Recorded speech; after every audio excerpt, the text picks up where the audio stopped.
Pumunta nga pala kami sa grocery sa Lidl at namili ako ng prutas dahil wala nang laman ng mga rep. At yan may nakita akong umbrella at makakaligo bukas linggo. Murang-mura lang pala dito. 8 euro, 7.99. Napabili ako kahapon ng 45 euro Kaya naman na. Talaga naman. Dito na talaga ako bibili sa Lidl. Hindi na doon sa iba. At yan, bumili ako ng orange, kiwi, peska, limone at tubig ng aking amo. Napakapagod ko niyan at talagang sobra. At hila-hila ako pa ng aking amo. May dala-dala pa ako wheelchair. Yung talaga ang buhay, kailangan magsakripisyo.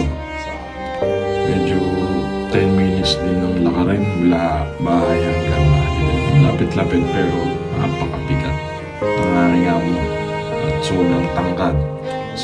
6-footer. Yan.